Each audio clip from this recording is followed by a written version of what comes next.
Hey everybody, it's Bruce here with Traveling with Bruce. Welcome to my video today. We have some cruise news today for August the 27th, 2020. News from Royal Caribbean and from Norwegian Cruise Lines. Thank you for subscribing to my channel and giving my videos thumbs ups. I do appreciate it. The first story I have is about Royal Caribbean.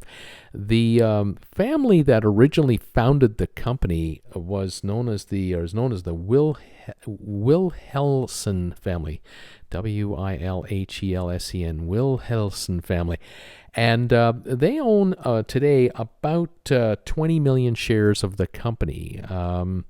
And with today's pricing around $65 a share, that values their investment at about $1.3 billion.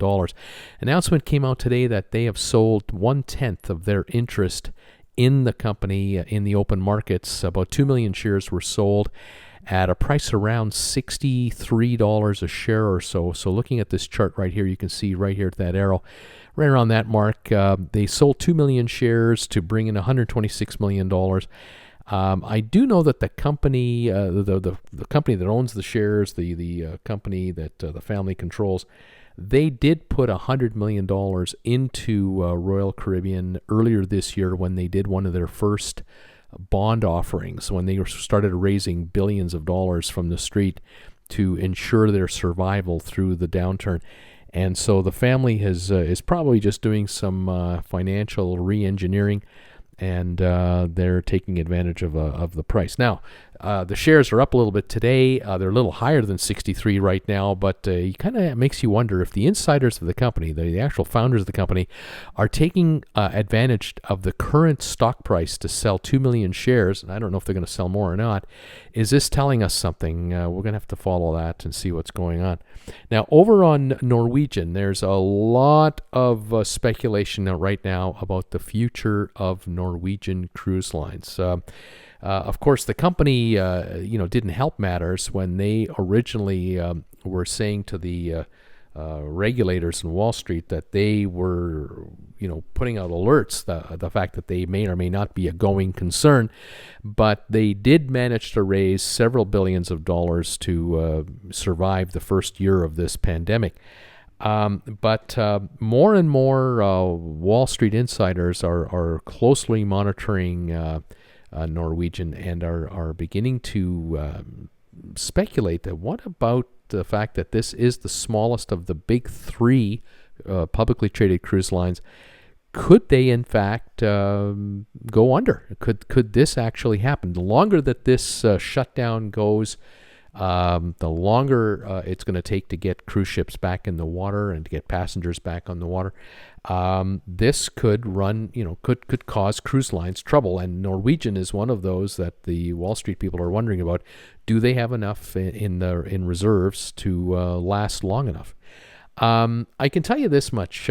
From what I understand, whenever a cruise is canceled for a Norwegian cruise versus a Royal Caribbean cruise, to give you an idea, 48% of people who cancel a cruise with the Royal Caribbean, or if the company cancels a cruise on the customer, 48% want their money back. In the case of Norwegian, 60% want cash back.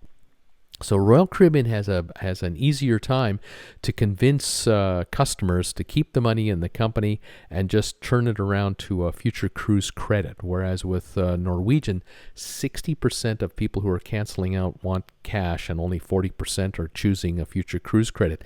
And that's sort of telling me what's kind of happening here is the age of the cruiser.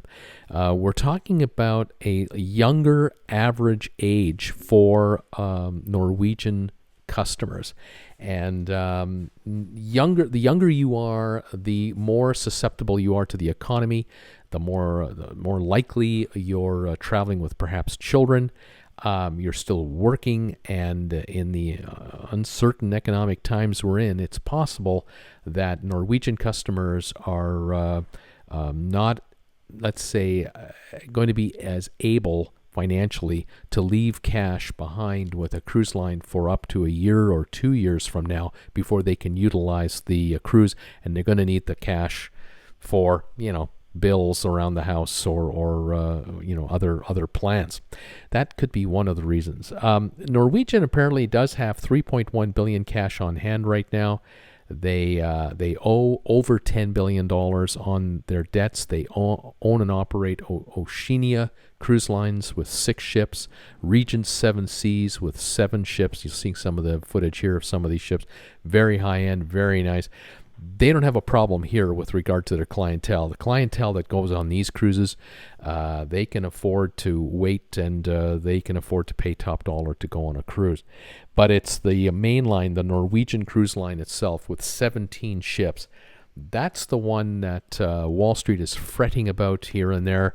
They're wondering if there is enough cash lying around and or enough equity lying around so that if Norwegian needs to borrow another billion or $1.5 billion, can they get it relatively easily, because they are mortgaging out all of their assets. Now, people ask me all the time, Bruce, why don't these cruise lines just step up and say, hey, we're not going to cruise for another 6 months. This is August. We're not going in the water till February. Cancel all the cruises between now and February and be done with it, and then just start booking next March, April, and May, and let's see what happens.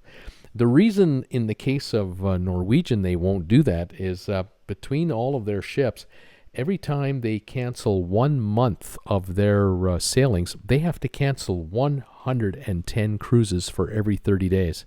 So if you want to take a 6-month time frame as an example till next February, we're talking about canceling 660 cruises. Now, you think about the fact that in 2019, this cruise line handled 2.7 million passengers.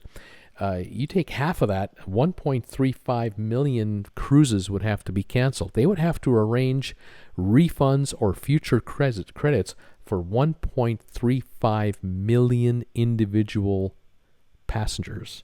And at 60% refund rate, you're talking about, in the top of my head, I think we're talking about 750,000 cruises that would have to be refunded, and they can't afford to do that. They don't have that kind of cash lying around, and so they're really, like everyone else, they're kind of canceling 1 month at a time, 6 weeks at a time, and they're going through the whole process of trying to convince people to keep the money with the company and use the money on hand as a future cruise credit for, say, a 125% future credit, that kind of thing.